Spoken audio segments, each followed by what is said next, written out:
నమః 2024 నవంబర్ 11వ తేదీ గురువారంతో ప్రారంభమై 30వ తేదీ శనివారంతో అంతమయ్యేటువంటి ఈ నవమండల చివరి 10 రోజుల్లో మీన రాశిలో జన్మించిన జాతకులకి ఫలితాలు, సూచనలు, సలహాలు క్లుప్తంగా 3 పాయింట్లు తెలియజేయబోతున్నా. ముందుగా ఒక ముఖ్య గమనిక. నవంబర్ 21వ తేదీ గురువారం, ఆ రోజు పుష్యమి నక్షత్రం మధ్యాహ్నం 3:35 వరకు ఉన్నది. అయితే ఈ పుష్యమి నక్షత్రం అనేది వివాహ సంబంధమైనటువంటి అంశాలకు పనికిరాదు. నిశ్చయితాంబూలాలు, పెళ్లి చూపులు, లేకపోతే వివాహ సంబంధమైనటువంటి వస్త్రాలు పర్చేజ్ చేయటం, వివాహానికి కావాల్సిన బంగారం కొనుగోళ్ళు ఇలాంటివి మాత్రం చేయకూడదు. అయితే ఈ గురువారం పుష్యమి నక్షత్రం కనుక వస్తే అది గురుపుష్య యోగం. అలాంటి గురుపుష్య యోగంలో కూడా చేయకూడదు. అయితే ఇందుకు ఏం చేయాలా? ఈ వివాహ సంబంధ అంశాలు కాకుండా అదర్ దాన్ మ్యారేజెస్ ఎలాంటి కార్యక్రమాలను చేసుకోవచ్చు. తారాబలంతో సంబంధం, ఈ నక్షత్రం నాకు అనుకూలమా ప్రతికూలమా అని కాదు, ఎవరికైనా మెడ మీద తల ఉండే ప్రతి వ్యక్తికి గురుపుష్య యోగం అనేది అనుకూలము. ఇక ఉదయం నుంచి మధ్యాహ్నం 3:35 వరకు ఉంది. ఒక్కోసారి కొద్ది కాలం ఉంటుంది, ఒక్కోసారి సాయంత్రం వరకు ఉంటుంది, ఒక్కోసారి 24 hours కూడా ఉంటుంది. అయితే ఈసారి ఏదంటే ప్రాతకాలము, సంగమ కాలము, మాధ్యాహ్నము, అపరాహ్నము, అంటే ఈ తిథి శ్రాద్ధ కార్యక్రమాన్ని పెట్టేది అపరాహ్న వ్యాప్తి ఉండాలి కనుక అపరాహ్నం వరకు 3:30 ఉంది. చాలా వరకు శుభకరంగానే ఉన్నటువంటి సమయం ఇది. కనుక ఏదైనా సరే క్రొత్త నిర్ణయాలైనా, ఏదైనా కొనుగోళ్ళైనా, ఏదైనా చేయడానికి మొదలు పెట్టండి. ఫర్ ఎగ్జాంపుల్ నేనున్నా అనుకోండి, ఈ పెన్ ఉంది కదా, ఇది బ్లాక్ పెన్ను, ఒక్కోసారి బ్లూ పెన్ పట్టుకుంటాను, ఒక్కోసారి రెడ్ పెన్ పట్టుకుంటాను, రకరకాల పెన్స్ పట్టుకుని ఉంటాను. సో ఇది ఈ పెన్ ఈ చేతిలో ఉంటేనే మాటలు ఫ్లో వస్తుంటుంది. ఈ పెన్ లేదనుకోండి, కనీసం పెన్సిల్ అన్నా ఉండాలి. ఇది లేదనుకోండి బండి నడవదు. ఈ పెన్స్తో నేనేం చేస్తానంటే, ఇలాంటి రవి పుష్యయోగము, గురు పుష్యయోగం వచ్చిన రోజుల్లో నేను వెళ్ళి మార్కెట్కి వెళ్ళి ప్రత్యేకంగా నాకు నచ్చినటువంటి పెన్స్ పక్కన పెట్టేసుకుంటాను.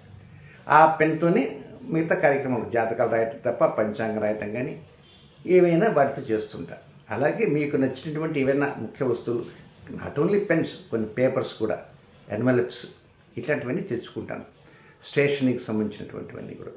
అలాగే ఈ గురు పుష్యయోగము కార్తీక మాసంలో వస్తున్నటువంటి గురు పుష్యయోగం కనుక చక్కగా వీలైనంత వరకు ఆ సమయాన్ని వినియోగించుకోవడానికి ప్రయత్నం చేయండి.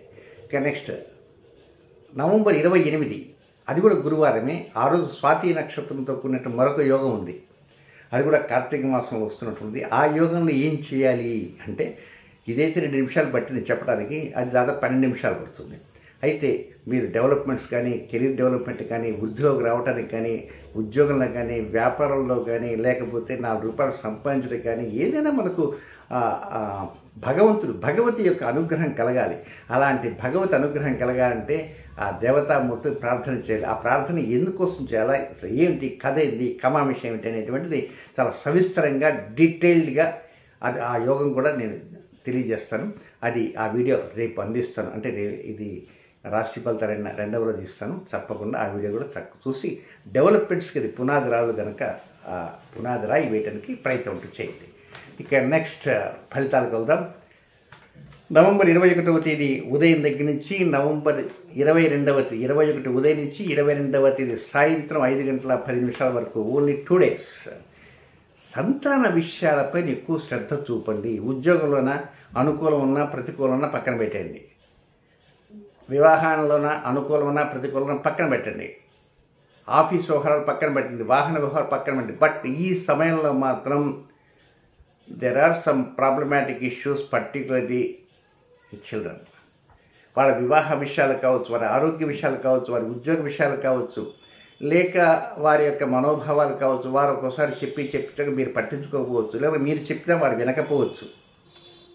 కనుక 21వ తేదీ ఆ రోజు గురుపుష్యయోగం ఉంది. గురుపుష్యయోగం యొక్క ఆనందంతో ఉండటమే కాకుండా సంతానానికి సంబంధించిన వారికి ఏమన్నా సమస్యలు ఉన్నాయా, వారికి ఏమైనా అవసరాలు ఉన్నాయా, లేదా వారు ఏదైనా చేస్తున్నారా, వారు ఏదైనా నెక్స్ట్ చదువుకుంటామని ఆలోచన ఉన్నాయా, అసలు ఏమిటి, వాట్ ఈజ్ వాట్ అనేటువంటి దాన్ని కొంచెం లోతుగా ఆలోచన చేసి ఆ తర్వాత మీ నిర్ణయం తీసుకోవడానికి ప్రయత్నించాలి. మిగిలినవి ఎన్నో ఉంటాయి, సద్వార్ష పనులు ఉంటాయి. అప్పు భారం, రుణభారం ఉంటుంది, రోగభారం ఉంటుంది, శత్రుభారం ఉంటుంది, వాహనంలో ఏదో ఉంటుంది, అవి ఉంటాయి, ఇవి ఉంటాయి. ఇన్ని ఉన్నా కూడా సంతాన విషయాలపైన శ్రద్ధ. మాకు సంతానమే లేదండి, లేకపోయినప్పటికీ కూడా పక్క పిల్లలు ఉంటారు, వారు మీ సంతానంగా భావించుకుంటారు. వారు చిన్నారు కదా, ముద్దుగా ఉంటారు. అలాంటి వాటిని దగ్గర తీసుకొని ముద్దాడండి. వారికి ఏదో చిన్న లోపాలు ఏదైనా ఉన్నాయనుకోండి, అవి వాళ్ళ తల్లిదండ్రులు తెలుసుకొని మీకు తెలిసిన రీతిలో ఆ లోపాలని సరిచేయడానికి, వారికి ఏమన్నా చిన్న పిల్లలకి ఏమైనా సమస్యలు ఉన్నాయి, ఏ డాక్టర్ తెలియదు, మీరు కొంచెం వాకప్ చేసి ఫలానా డాక్టర్ గారు బాగున్నారండి కనుక అక్కడికి వెళ్ళడానికి ప్రయత్నం చేయండి. మీకు తగినటువంటి సహాయం చేయడానికి ప్రయత్నం చేయండి 21, 28 తేదీలో. నెక్స్ట్ ఇంకా రెండవ పాయింట్, 22వ తేదీ సాయంత్రం 5:10 ప్రారంభమై 27వ తేదీ సాయంత్రం 6:07 వరకు, 22 సాయంత్రం నుంచి 27 సాయంత్రం వరకు నియర్లీ 120 గంటలు ఉంటుంది అనుకుంటా. I think 5 days. ఈ 5 రోజుల చక్కగా అనుకూలంగా ఈ మొత్తం 3 పాయింట్లు, మొదటి పాయింట్, మూడవ పాయింట్ ఏవి లేవు. ఇప్పుడు రెండవ పాయింట్ బాగా అనుకూలం కాబోతుంది. ఎవరికి అనుకూలం? భాగస్తులుగా ఉండేవారికి అనుకూలం, దంపతులుగా ఉండేవారికి అనుకూలం, ప్రేమికులుగా అనుకూలం. అలాగే వివాహం కోసం ప్రయత్నాలు చేసి విసిగిపోతున్న వారికి కూడా కొంచెం ఏదో పిల్ల తెమ్మెరలాగా ఆ చిరుగాలు అనుకూలంగా మన వైపు గాలి వీస్తుంటుంది అనమాట. ఉక్కబోయకుండా కొంచెం చక్కటి గాలి వస్తుంటుందిగా ఆనందంగా ఉందండి.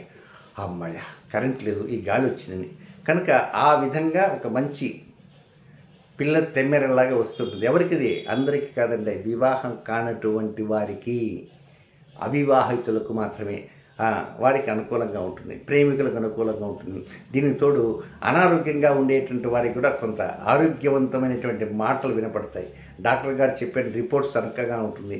రుణభారం తగ్గడానికి ఏదో మంచి మార్పులు కనపడుతుంటాయి. మన బ్యాంకుకి పోతే బ్యాంక్ మేనేజర్ గారిని ఏమడిగారో ఆయన ఏం చెప్పాను మొత్తం మీద మీరు కూడా కొంచెం కాళ్ళు ఎగరేస్తుంటారు. శత్రువులపైన విజయం సాధిస్తామనేటువంటి ప్రగాఢ విశ్వాసం కూడా మీకు ఇదే సమయం వస్తుంది. సో 23, 24, 25, 26, 27 ఈ రోజులంతా కూడా చక్కగా అనుకూలంగా ముందుకు వెళ్ళటానికి, మసలటానికి, కొన్ని క్రొత్త నిర్ణయాలు తీసుకోవడానికి అవకాశాన్ని అంది వస్తాయనేటువంటి ఆనందంతో గంతులు వేసే విధంగా, కుప్పిగంతులు వేసే విధంగా అవకాశాలంటూ వస్తుంటాయి. చాలా ఆనందంగా వ్యవహరించండి. ఇక నెక్స్ట్ చివరిగా ఉన్నటువంటి మూడవ పాయింట్ ఏంటంటే 27వ తేదీ సాయంత్రం 6:07 ప్రారంభం చేసి 30వ తేదీ అర్ధరాత్రి వరకు ఉండేటువంటి సమయం. ఇది కొద్దిగా స్పీడ్ బ్రేకర్లు పడే విధంగా ఉంటుంది. అష్టమచంద్ర దోషం అంటారు. ఈ అష్టమచంద్ర దోషాన్ని గురించి మీరు బాగా తెలుసుకోవాలా. ఆ వీడియో రెడీగా చేసి పెట్టాను, వెంటనే అందిస్తాను. ప్రతి నెల కూడా అష్టమచంద్ర దోషం ఉంటుంది కనుక అష్టమచంద్ర దోష సమయంలో ఏ నక్షత్రాల సమయం వస్తుందో ఆ నక్షత్రాలు చెప్తాను కనుక కొంత మీరు దాన్ని లోతుగా పరిశీలించాలి.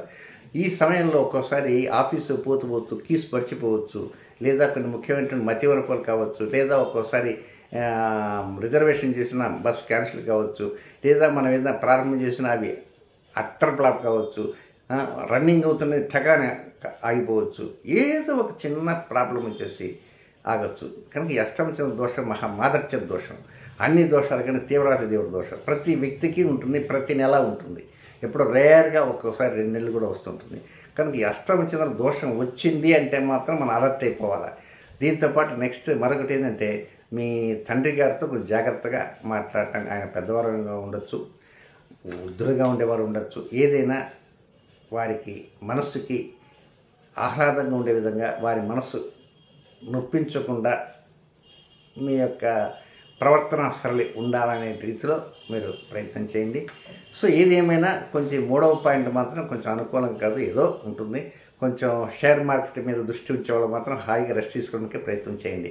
ఇక నక్షత్రం వేసి కొన్ని వ్యతిరేక సమయాలు అంటూ ఉన్నాయి. ఆ సమయాలు ఏంటంటే పూర్వాభాద్ర నక్షత్రం 4వ పాదంలో జన్మించిన మీన రాశి జాతకులకి 26వ తేదీ మంగళవారం ఉదయం సూర్యోదయం దగ్గర నుంచి 27వ తేదీ బుధవారం ఉదయం సూర్యోదయం వరకు అనుకూలమైన సమయం కాదు. రొటీన్ కార్యక్రమం చేసుకోవచ్చు. నెక్స్ట్ ఉత్తరాభాద్ర నక్షత్రంలో జన్మించినటువంటి మీన రాశి జాతకులకి 27వ తేదీ బుధవారం ఉదయం నుంచి 28వ తేదీ గురువారం ఉదయం 7:36 వారికి అనుకూలమైన సమయం కాదు. రొటీన్ కార్యక్రమాలతో చక్కగా చేసుకోవచ్చు. అనుకూల సమయం కాదని ఆ సమయంలో క్రొత్తవి ప్రారంభం చేయకూడదు అని. నెక్స్ట్ 3వ నక్షత్రం రేవతి నక్షత్రం. ఈ రేవతి నక్షత్రం వారికి 28వ తేదీ గురువారం 7:36 నుంచి 29వ తేదీ శుక్రవారం ఉదయం 10:18 వరకు వారికి అనుకూలమైనటువంటి సమయం కాదు. కనుక ఈ సమయంలో నిత్య కార్యక్రమాలకి ప్రాధాన్యత ఇవ్వచ్చు, క్రొత్త కార్యక్రమాలు మాత్రం ఆగాల. ఇక నెక్స్ట్ మూడవ గమనిక ఏంటంటే, నేను డిసెంబర్ మొదటి వారంలో తిరుపతి పట్టణంలో ఉంటానని ఎవరికైనా జాతక సంబంధమైనటువంటి విశ్లేషణల కోసం సంప్రదించవచ్చని ఆల్రెడీ చెప్పడం జరిగింది. అసంఖ్యాకంగా కాల్స్ వస్తున్నాయి. నేను ఇచ్చేది లిమిటెడ్ అపాయింట్మెంట్సే, కానీ కొంతమంది ముందుగానే తమ పేరును నమోదు చేసుకుంటూ ఉన్నారు. అయితే ఈ వాళ్ళ తాకిడి ఎక్కువగా ఉంది కనుక వారి కోసంగానే మళ్ళా జనవరి మొదటి వారంలో మూడు రోజులు మాత్రం కేటాయిస్తున్నాం. జనవరి మొదటి వారం ఇంకా డేట్ నిర్ణయం చేయలేదు, కానీ ఇంకా జనవరి అంటే చాలా రోజులు ఉంది కదా అని చెప్పి ఆగవచ్చు, కానీ ముందుగానే బుక్ చేసుకోవడానికే ప్రయత్నం చేయండి. ఎందుకంటే మళ్ళీ అప్పటికి వస్తే అప్పుడు ఆ లిమిటెడ్గా అపాయింట్మెంట్స్ ఇచ్చేది ఇది. అలాగే రాజమండ్రిలో కూడా ఈ డిసెంబర్ 15వ తేదీ నుంచి 30వ తేదీ మధ్యలో ఒక 2 రోజులు మాత్రమే రాజమండ్రిలో ఉంటాను. అంటే రాజమండ్రి, ఉభయ గోదావరిలో కృష్ణ నెక్స్ట్ విశాఖపట్నం, విజయనగరం, శ్రీకాకుళం, ఒరిస్సా బార్డర్ నుంచి కూడా వస్తుంటారు కనుక భువనేశ్వర్, పూరి నుంచి కూడా. సో అలాంటి వారికి అనుకూలంగా రాజమండ్రి అంటూ ఉంటుంది. రాజమండ్రిలో కూడా ఒక 2 రోజులు ఉంటాము కనుక కాంటాక్ట్ చేయవలసిన నెంబర్ 9348632385. నంబర్ మరొకసారి చెప్తాను, 9348632385. ఈ నెంబర్కి కాల్ చేయండి. ఇన్ కేస్ ఫోన్ లిఫ్ట్ కాలేదనుకోండి, వరే కావద్దు. ఇట్లా మాకు అపాయింట్మెంట్ కావాలి, రాజమండ్రి అపాయింట్మెంట్ లేదా జనవరిలో తిరుపతి అపాయింట్మెంట్ కావాలని మెసేజ్ పెడితే వాళ్ళే కాల్ చేసి మీతో మాట్లాడడానికి అవకాశం అంటూ ఉంటుంది. శుభం.